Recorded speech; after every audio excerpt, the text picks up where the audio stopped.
And live. Okay, so welcome everyone to the Core Dev Call. This is the 36th Core Dev Call. So I guess we can start. So first of all, who's going to take notes? Anyone? I can do that. Thanks, Jacob. Do you have the link, right? Isn't the issue? Thank you, Esther.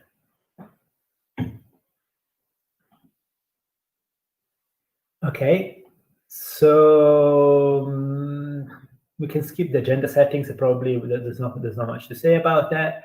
So has anyone got any announcement to make?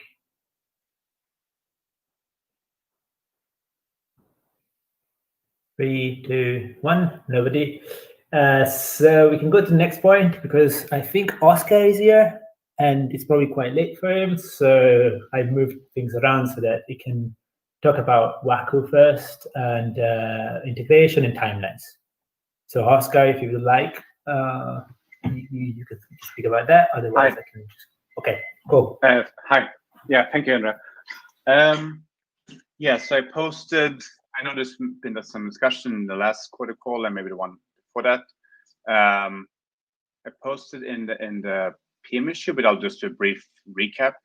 So the current status of Wacko v2 is that we're still focused on track 1, which is essentially moving to getting basic P2P integration. Last week we launched and had a kind of internal testnet called Nangang. It does very little, but it allows us to test basic assumptions, and it works across network and it's integrated with the cluster and so on. And with this, we moved the main spec, the Wacko spec, to draft, as well as the relay spec. There's a link to that as well, if you want to have a look at how the specs are structured. The historical, so the store and filter protocol are still a work in progress. The store is essentially the new historical mail server, whatever replacement, and the filter protocol is sort of for light nodes, similar to what we have with Wacko node behavior in Wacko v1. The encryption spec is still sort of being considered. We haven't spent too much time on it yet. We're hoping to do that soon. There is an open issue, and feedback and discussion is definitely welcome there, as well as in this call if people have any strong opinions right now. When it comes to integration timelines and so on, yeah, I think early integration that largely still depends on resources for Stimbus largely. From sort of a spec and API point of view, it's ready already to do basic initial integration. My understanding is that the Wacko v1 is sort of it's started, but it's still experimental. So I would suggest that whenever we feel ready to sort of start integrating v2 with Stimbus, then we can talk about that and then go from there. And obviously things will still change with the API and so on, but we have enough to get started. I also got, because there's been some discussion about having Wacko running in the browser, and I got the very basic proof of concept hacky version up and running just to make sure that we have connectivity. So essentially it's running in the browser. It's based on the JSLib P2P examples and some hackery, and it's WebRTC, and then you have in the browser, and then you have a node client and signal server, and then this communicates with NIM Wacko. So it essentially works end to end, but it doesn't do much. But it at least shows that we can do it. And if this is something we want to prioritize, there's a starter. Wacko and the Wacko team probably won't have resources to push it as an implementation right now. But if someone wants to run with it, definitely go for it and ping me and Wacko. We can figure out how to make sure it's up to spec and how to plan it and progress and so on. We also have 1 to 2 hires that are joining. One I think next week, and then one half-time beginning of October. We're still figuring it out, and they are sort of protocol engineers, and they are going to be more focused on the privacy aspect and so on, and really excited to have them. Yeah, more details to come on that, and hopefully it'll be on one of these calls to introduce themselves. And this was going to be a more detailed write-up soon. And when it comes to those specific blockers or questions, the best place is probably #Wacko or specific GitHub issues in the specs repo or NIM Wacko repo. Yeah, so that was essentially me reading the update, but for people who don't have it open, I guess any questions on that or comments?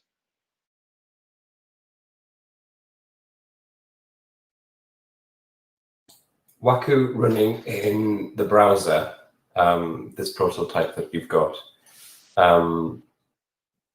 presumably that using libp2p.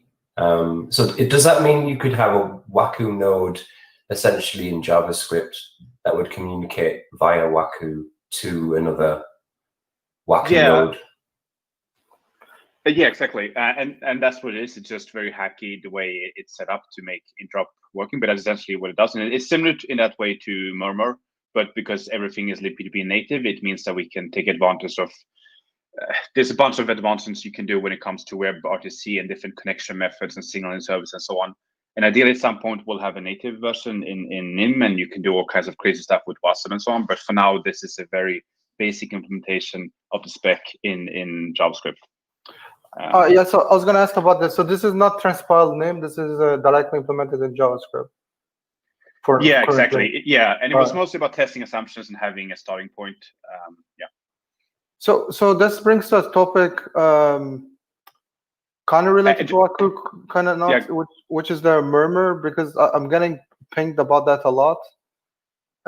Because Murmur needs to be updated if we actually want to use it.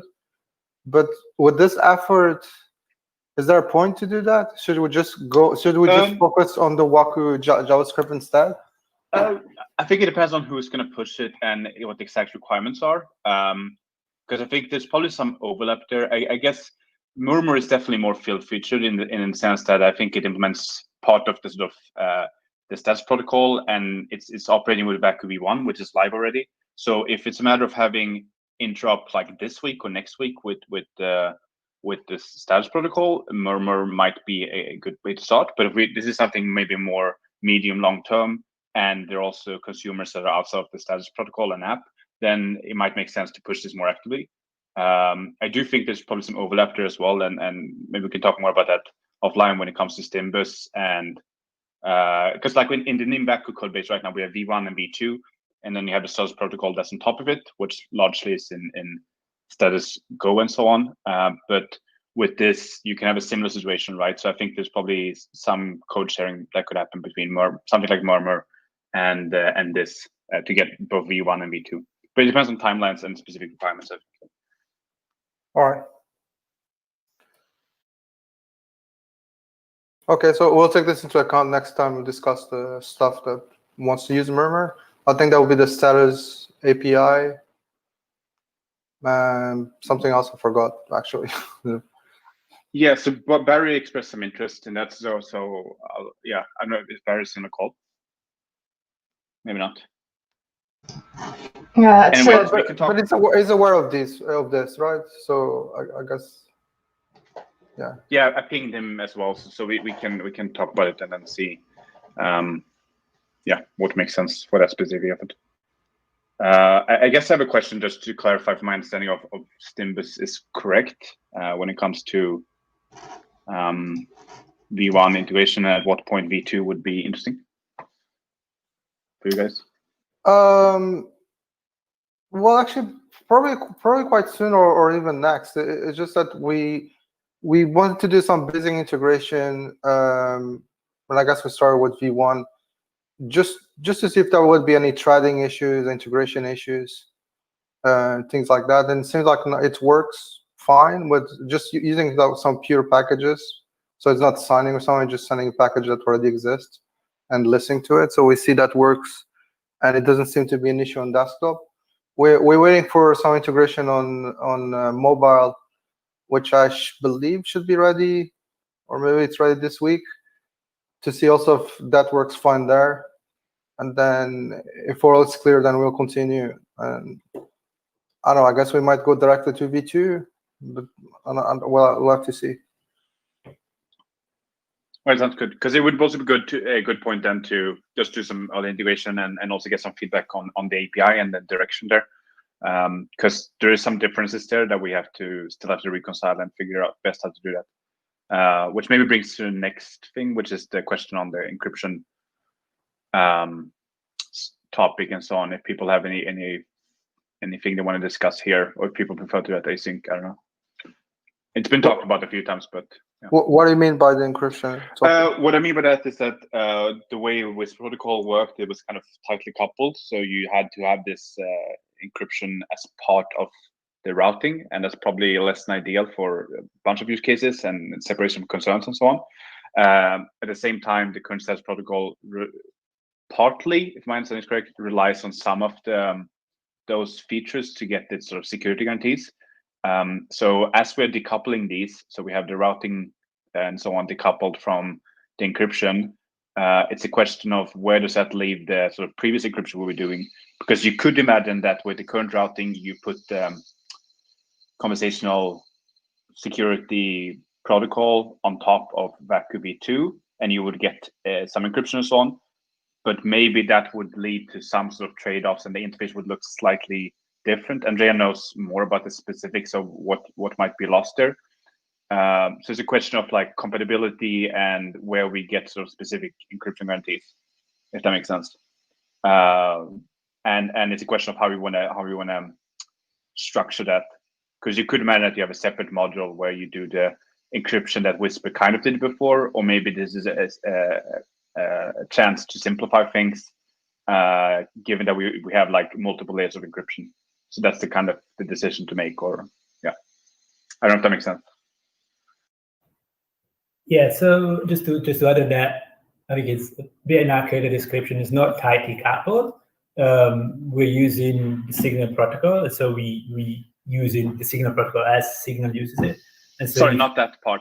The tightly coupled referred to Whisper design, not the status group. Yeah. So the same way, like essentially, like if you think about it, even just to make an example that translates to the web, I think it's easier to think about it. Is Signals will encrypt your messages through TSL, and then on top of that, there's a double ratchet, right? And in the same way, if you remove the TSL encryption, which is roughly what we're discussing here, so removing Whisper encryption or WAC encryption, then you have the metadata of the header that is going to be leaked. That's not a huge problem in terms of encryption, so no one will be able to decrypt your messages if encrypted with a double ratchet. But obviously, it's going to be able, there is some metadata, for example, sender and receiver. And so it's a matter of understanding what we want to do there. If we want to have, correct me if I'm wrong, WACU handling these, essentially, or we want to address it on our side by essentially like moving towards something like double ratchet encrypted payloads, encrypted headers, which will require a significant change in the protocol. Did I correctly sort of sum up the issue? Yeah, I think so. One maybe thing to take into account is that with something like TLS and so on, there is already encryption at the transport layer, right? Which is better than the one that works in DevP2P and so on. It's just that's from peer-to-peer. That's from on the peer-to-peer layer, right? So that's not end-to-end in that sense. Yeah. And the messages that I guess that are flooded, at least in WACU version 1. Yeah. Peer-to-peer. And so anyone has access to that. Effectively, they're public. Yeah. So I guess there might be certain trade-offs that make more sense for the status app because of not wanting to change the protocol when it works. That might look slightly different for something like Word Connect or other users. So that's sort of where maybe there's some compromise that can be found where you enable both, and then it sort of depends on the specific deployment potentially. Mm-hmm. Yeah, I guess that's that's probably something that we can take it offline. I take is going to be a discussion that we're unlikely to probably resolve here. From the core perspective, obviously, since a feature will be removed from the protocol, and we will have to address that. That's not desirable in terms of workload, because we kind of assume that the things will work in the same way in WACU 2, but at the end of the day, we also understand probably that some decisions that we make, maybe it's good to decouple that bit and not have WACU 2, for example, deal with encryption and a separate component. But there's a lot to consider, unfortunately, because as well, some messages that in the status protocol are only encrypted by Whisper for reasons, and which I don't remember. We will have to look into that. So it's a bit more complicated. It's not just all the stuff absolutely. from the double ratchet. Yeah. So next steps, I think, is probably, we can talk in that issue probably, and then have a conversation offline about more specifics. Yes, yeah. I think we need to, on our side, I think we need to sort of gather up, look at the code base, and understand which messages are sent with a double ratchet, which messages are sent without a double ratchet, and understand as well, because we kind of have a solution already, so that would be encrypted header double ratchet, understand what the effort is and compatibility issues, because obviously there's going to be compatibility issues because clients do not expect an encrypted header. So on our side, we need to do that for sure, just to get more information so that we can better make a decision. Yep, sounds good. Good. Anyone that has got more questions for Oscar, or in general?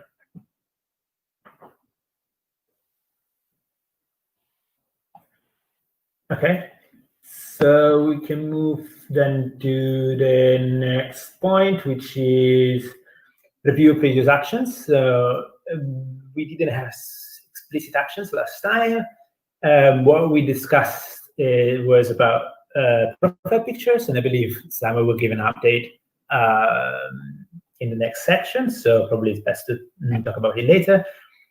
And then we are looking at a bit of a bug, which was the setmax value rounding. I'm going to post this in chat. We are having a discussion. I'm not sure we have found still the root issue. My feeling is that we convert JSON into, we convert this value into an integer, and it gets probably truncated by JavaScript because, integers have a maximum value. And so that's my feeling, but still we're definitely addressing the issue. So if there's nothing to say about this, we can just skip it. Anyone has any comment on this? Is excuse me, is Andre in the call? Oh, I don't see him. So a suggestion that a suggested solution for this, he implemented it, and he just before this call, he pinged in the actual issue, in the PR, sorry, and he said that it worked and it fixed the tests. So at least as far as the last message that Andre gave, it appears to be resolved now. It's just the only thing that's holding up now is linting, apparently. Yeah, I think the way it's going to be that I think it's going to be converted to a string, an hexadecimal string. So status React will have to handle that string however they want. But there's not going to be any loss of precision, probably converting to JavaScript, because the integers otherwise would just get basically converted to integers in JavaScript, which have different size. Okay, thank you very much for the update. So we can move forward. So the next step would be organization channels. So basically, that's a PR that I've got out. It's still in draft mode. As you know, we're trying to move forward with organization channels, and this is basically a very basic implementation of the protocol. What I would like to discuss, if anyone has got some opinions about it, is essentially like this. I can give a brief explanation of what it is. So essentially, we're going to have organizations with members. That's really all you have to know for now. In order to understand what the issue is, and we do not have, as you probably all know, we don't have set decentralized storage. So what we generally do, we use mail server as storage, but also we make sure that we broadcast these messages regularly, so that if the mail servers are down for whatever reason, these messages are propagated, and the user can actually receive them. So we will be propagating a membership list of the member in the organization for new joiners or people who have not joined.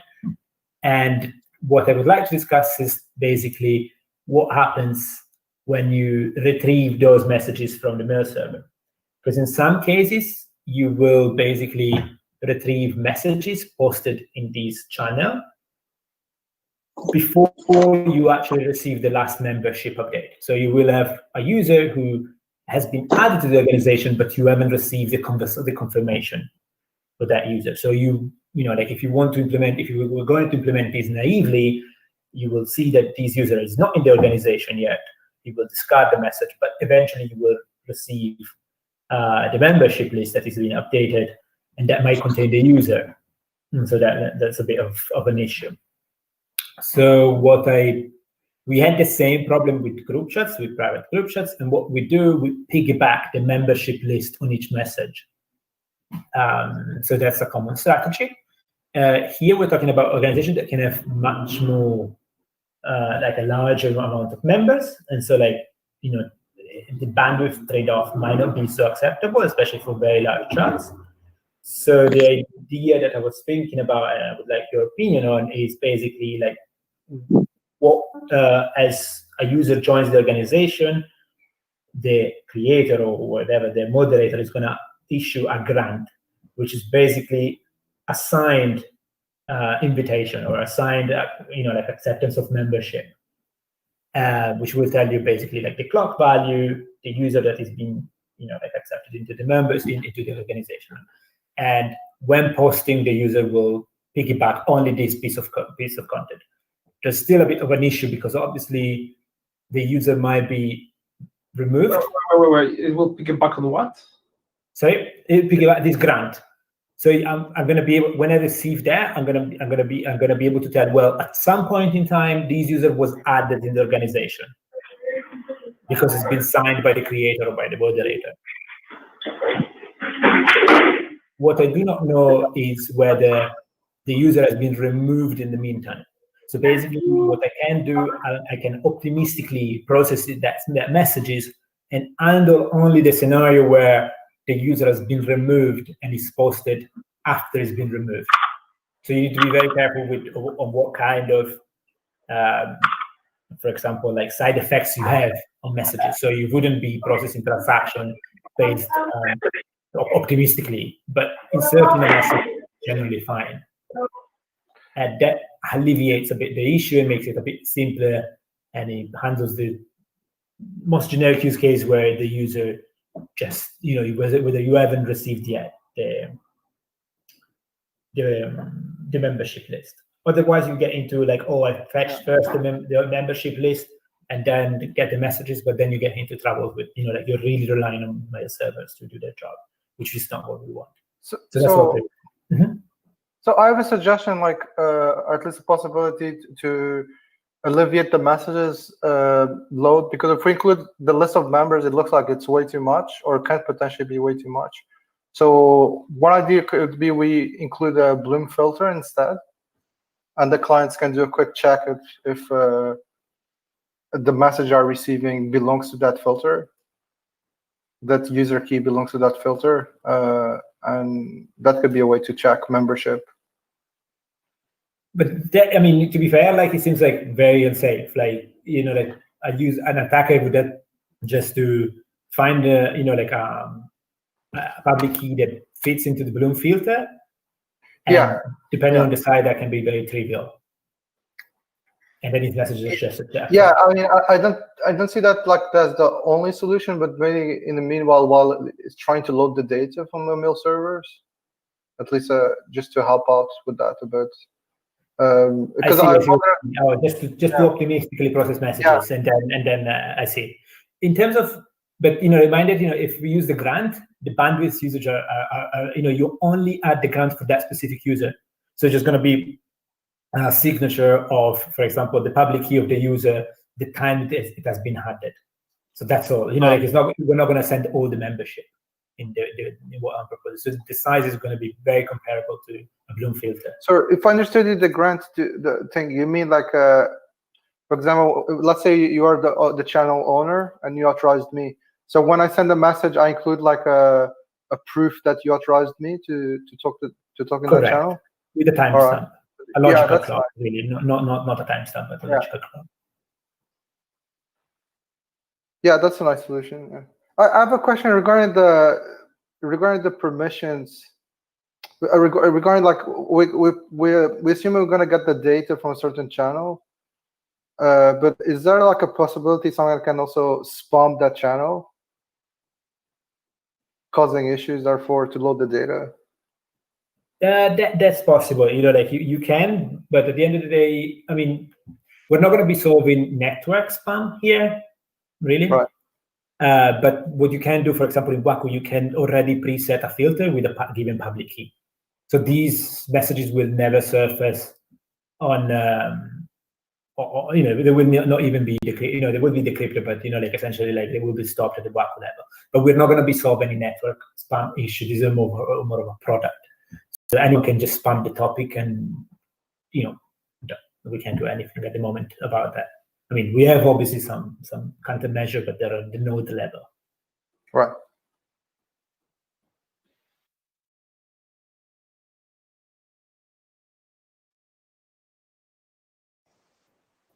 If there's no observation, then we can take it offline. But I mean, please feel free to.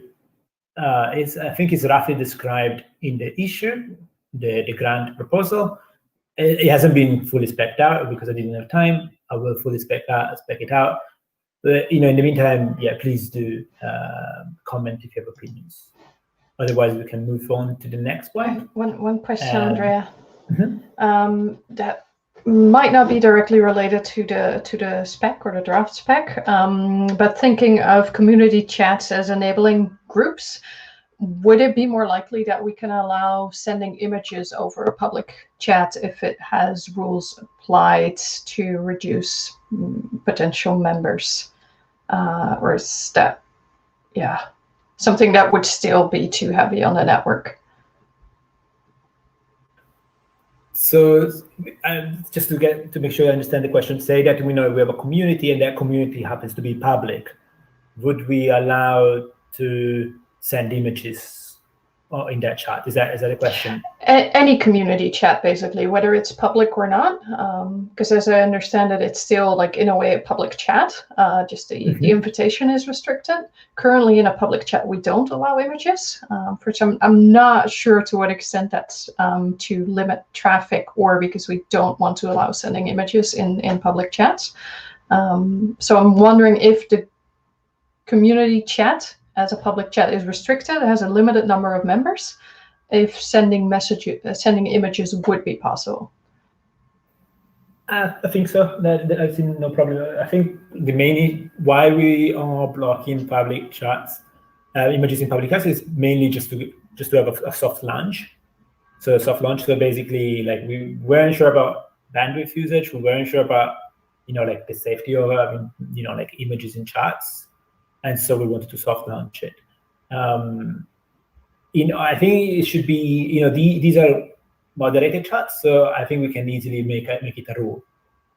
So like each community can choose whether they want to allow images or whether they want to be text only, for example, or any other kind of, essentially content type. Got it. All right, thanks. No worries. Okay, so we can probably move on to the next point. So Sam wanted to discuss chat identity, DPR. So please go ahead, Sam. Thank you. Thank you. So I'll just quickly share the link for those that do not have it.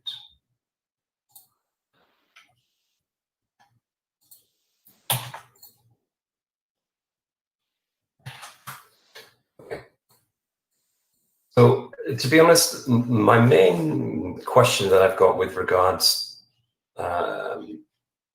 this spec proposal is, well, there's two ones, but the one that I'm the most concerned about, and I'm just looking for anybody that has objections to the including of display names in the chat identity. And just for a brief sort of description of what chat identity is, or sorry, message identity. This is basically a data packet that a user or the holder of a private key generates, and they use this as their representation of who they are.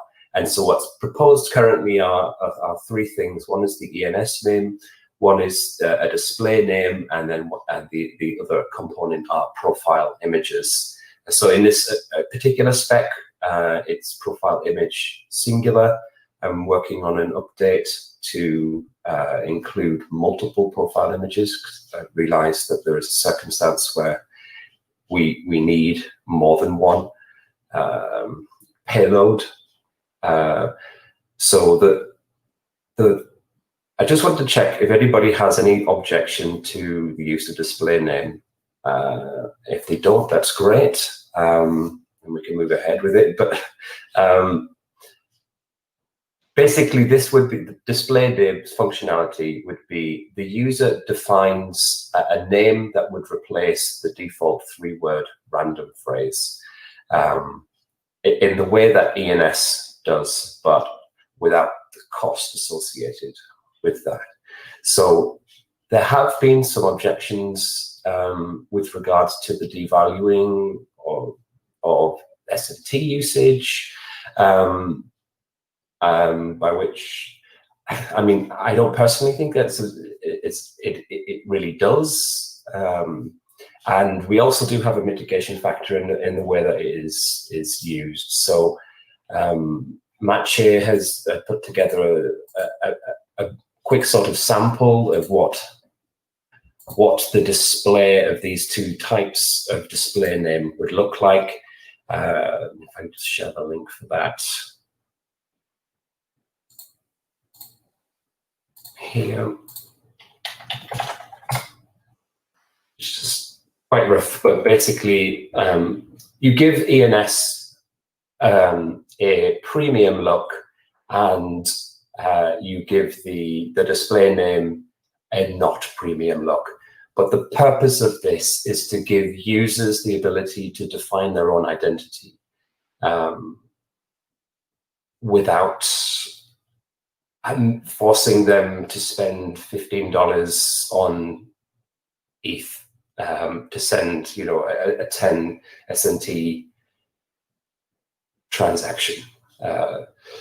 So I just want, basically, while everybody's here, I wanted to get people's opinion. Oh, wow. My goodness, that's crazy. Wow.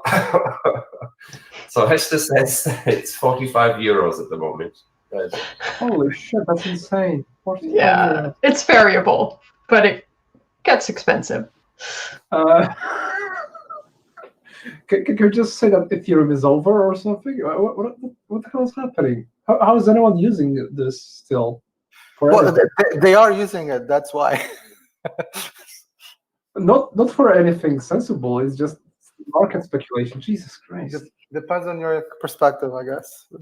Yeah, of course, everything does.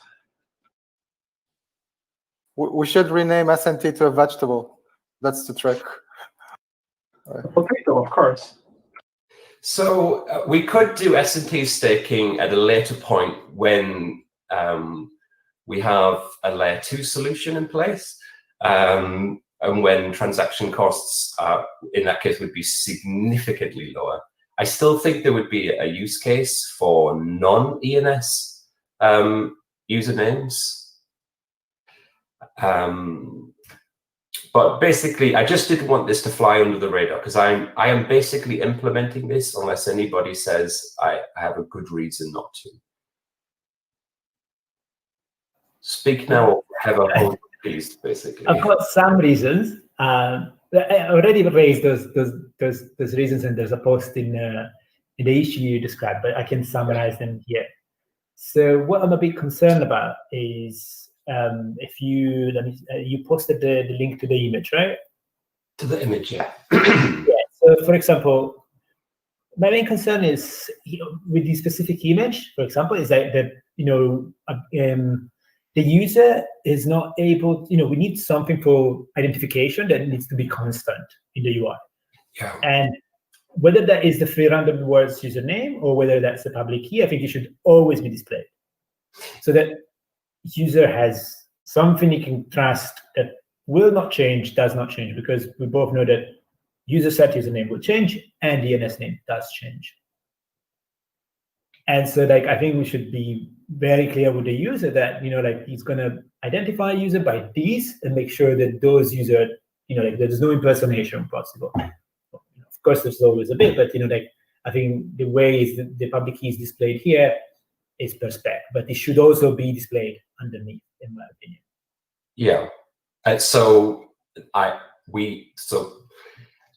that conversation happened after this image was created. So I don't think Matcha has created. I think Matcha is fine with this. Yeah.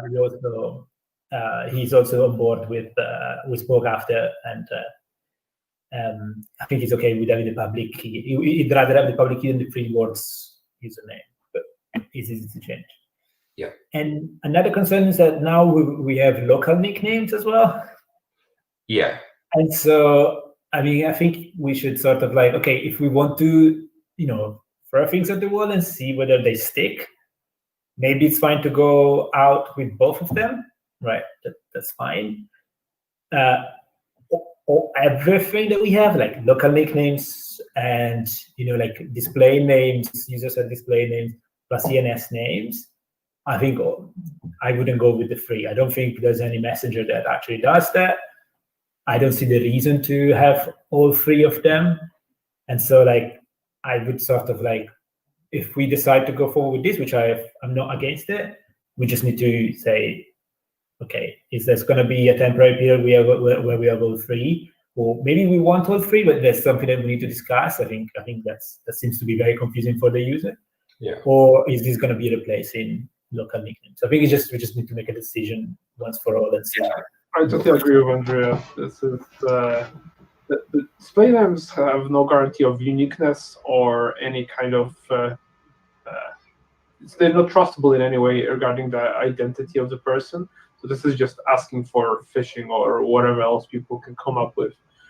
And also, yeah, the point about releasing at the same time both the local names, which people have been asking for a long time, and display names would be also kind of weird. I guess I would just try first to see if local names are enough for people, and if not, then maybe try display names. I don't know. I find the idea dodgy. Display names specifically.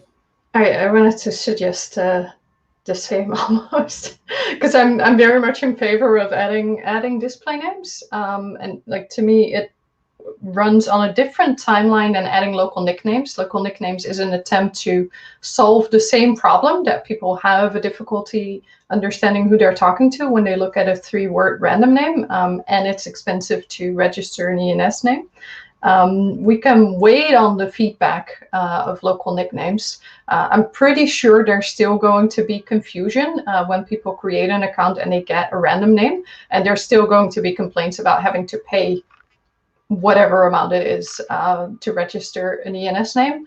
I think we'll get back that people would still want to change their display name, and we might want to jump from allowing to create a nickname to promoting more creating a display name, because the confusion starts when you have no control over it, right? If you create a local nickname, you'll know that you've done that for a particular user.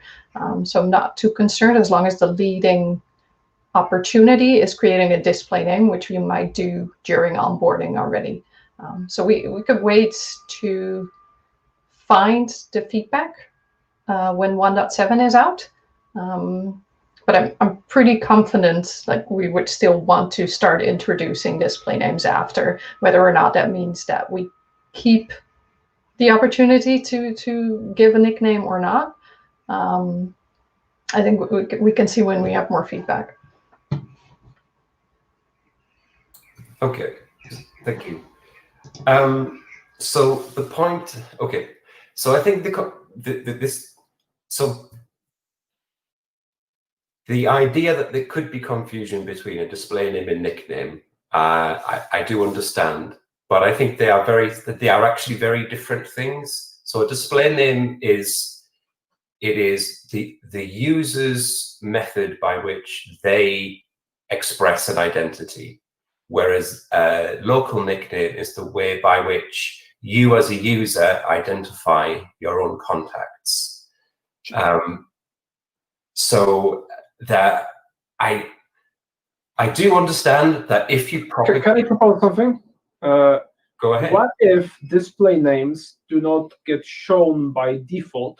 What if they get only shown after you add the person as a contact, and in the process of adding a person as a contact, it tells you, here's the display name that this person is using. Do you accept it, or do you want to set your own? So by default, a person wouldn't show up as the display name they set. Only after you've added them as a contact would they, because you consciously looked at it and said, yes, this display name matches with what I want the person to be called, right? Yeah. So I think, so the root problem that we're trying to solve here, marketing says that people absolutely hate the three-word username. They hate it. They absolutely cannot stand it. And particularly in countries where English is not people's first language, or people don't even speak English, which is the vast majority of the world. These don't really mean very much. So there have been potential solutions whereby we do translations into local languages. And I think the more simple solution is just to give the power to the individual to define what they want. And going to your point, Jakob, if we don't show the display names by default, then we are sort of neutering to some degree the ability of the user to present an identity that they have chosen for themselves. This is more about self-determination, expression of identity, rather than it is making your contact list easier for you to understand. But I do take on board the fact that I think some work probably does need to be done in communicating how this is presented, the functionality, and then the other point is the ENS functionality. So does ENS have a role if display names exist? And so we've tried to accommodate that by giving ENS a more premium look. Granted, in the final version, we will have some uniqueness. So I think the public key is going to be the uniqueness element, because it's always going to be the same, and very unlikely to get any kind of collision or anything like that. What's this? So yeah, I like a suggestion or for this, not a suggestion, but I guess there's just a thought. I wanted to also what we're calling it, if it's a bit confusing, because this is usernames, the other one is usernames too, also called usernames, and most people have local usernames that doesn't mean much to them. So should we change it to the terminology a bit of this in the UI? Maybe call it aliases or something like that. Well, I think names. Yeah. So so I think the terminology that we're settling on is display name, which is this is the name that the user would define for themselves. The three-word pseudonym, I think we're just still going to call that three-word pseudonym, and then the local nickname is currently what we call what's going to be rolled out. And I think, is it 1.7 local nicknames is coming. So we do have distinct words for them. I think when people are talking about it generally and are not conscious of the specific terms, people just say username, and it is quite confusing. We do have, though, distinct terminology for the things. Okay, so I feel like the general sense is that it's not 100% objectionable, but there are concerns. Okay, so I'll be very happy to take the conversation offline, and we'll talk about addressing those. or at least a way that we can maybe even roll it out to test to see if it could work, or even work out what the approach should be for that. Yeah, just to add to my comment, this is getting to a state where we can definitely, like, where we can and should test whether it works before we release it. It shouldn't be too hard, but it does require some effort to make it valid, more than a static Figma screen. And like another thing would be that I noticed there's no one of the security team on this call, so that would be something to discuss separately. If there are any like risks of impersonation, we'd need to make sure that they've looked at it from a security angle as well. Yeah, just to add on that, I think we should be a bit. I mean, I think to me, like, it feels like we're not really thinking things, like, very thoroughly when it comes to usernames. I think we're just, like, just throwing things at the wall and see what it sticks. I think before we do any implementation of this, I think we need to really have a cohesive strategy, because there are things that are clearly, obviously a problem. Like, even just by looking at how we think about it, if you combine local nicknames and you get display names together in the mix, like, immediately you see problems happening. For example, I am taught by my phone, because local nicknames are very similar to my, like my contacts agenda. I set the name, that I can trust what I said, right? Like, if I save a user as Samuel, I trust my phone that when I type Samuel, or when I see a message from Samuel, it is Samuel, right? So if you add display names in the mix, then okay, so you have there an avenue for people to impersonate Samuel, and I can't really trust it anymore unless it's very clear the distinction. And then it means that okay, then you're left to have yet another distinction that it shows me visually that the local nickname is not the same as the display name, which is not the same as the NS name. So we start creating a lot of rules that the user needs to abide of, needs to abide to use the app safely. And the more rules there are, the less safe the app is, right? Because the more complexity you add, the more problems are going to sneak through. So to me, like, it feels like really we should simplify rather than adding complexity on top. And I think before we go into implementation, we really need to figure it out. As Esther said, I think with security team, UI, they really need to be a bit involved to just give a cohesive strategy to this, because we keep going a bit in circles with nicknames. We had them, we don't have them anymore. Now we're moving forward. So that would meant to be that before we start any implementation, which is going to be costly, we just need to sort of like regroup a bit. Yeah, that's fine. It's not a difficult thing to implement if we decide that we do want to do it. It is very simple. So I will move ahead with chat identity, because we still need that anyway. This was just another use case for it. Let's define the strategy. And if we decide that your own display name is not desirable, then that will be fine. But I'm happy, at least with the conversation that we've had here. I wanted to know what these feelings were, and I didn't feel like I would. So I know you've expressed yours, Andrea, but to get a better sense of how everybody else feels, then. So yeah, I'm grateful. Thank you. That's all I'm going to say on this. Right. So yeah, thank you very much. I think we might be done for today.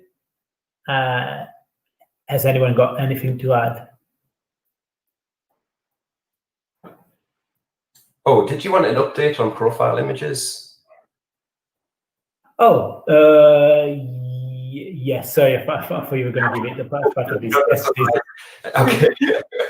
I didn't. Well, I did say I was going to stop there, because that was just on display names. So profile images is like another use case of chat identity. So the profile images, I think we're going to go ahead with after a good deal of experimentation and proof of concepting. Built a prototype that can take images and can consistently generate profile thumbnail images that are at most 2.5 kilobytes in size. On average, they're about 2 kilobytes in size.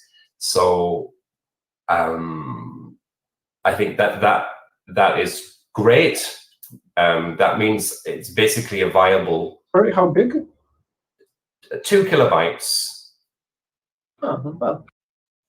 And then for like the larger image that can come up and be displayed after some experimentation and various things, 16 kilobytes seems to be the ceiling of decent quality. So this, if you imagine a use case, you click on a contacts image, you want to see it larger for whatever reason, it shows you a larger version. So the 2.5, 2 kilobyte thumbnail wouldn't really show in all that great quality, but we can show you this would be a 240 pixel by 240 pixel image, and we can get that to 16 kilobytes. That's the maximum. On average, it's significantly less. It's about 10 kilobytes on average, which I think is very acceptable. But these would probably only be used for one-to-ones and group chats. The thumbnail profile images would only be used everywhere, including public chats as well. And the work to get the size down was crucial for making sure that a user would always be able to have the profile picture displayed. So basically, the real code work starts this week to implement that. And that's the update on profile images.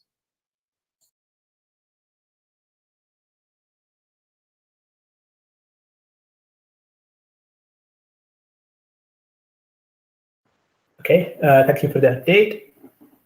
So anyone got anything else? Yeah, I thought I'd just mention, so everyone has been here for a while, but I'm doing well. I thought I'd just mention that on the protocol side, we've started an implementation of Quick. So the idea here is that since Waku is kind of going to be based on libp2p, and libp2p, you can swap out transports as you like. As a complement to the current basic sort of communications protocol, which is noise over TCP, there should be a Quick version as well soon, or soon. It will take a while because it's not a trivial standard. But as far as protocols go, for those that are not familiar with Quick, libp2p currently uses TCP. It uses noise to establish, it uses a particular instance of the noise framework to establish a secure connection between peers, not end-to-end, but just between peers. And then everything goes over TCP, right? But that can sometimes have issues because those connections can be blocked. So the alternative here is to do something completely different, and a couple of alternatives, a few things can be considered. Websockets is an obvious one. It's a little bit difficult when it comes to incoming connections.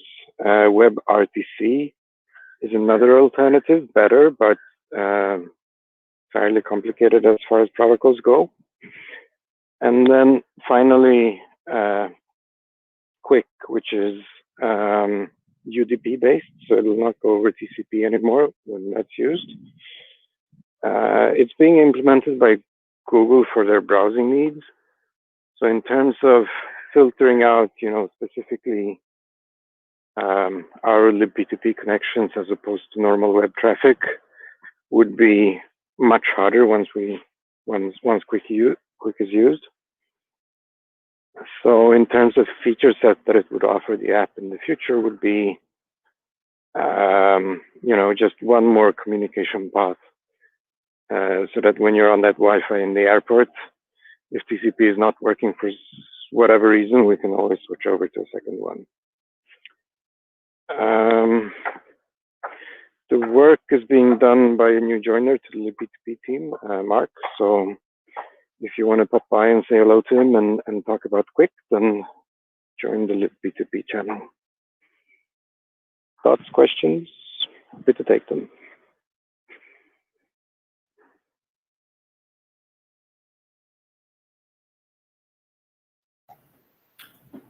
Okay. Thank you, Jacek, for the update. So has anyone got anything else? No. Okay. So thank you very much for today. And yeah, have a good day. Thank you. Bye. Bye. Thanks, everyone.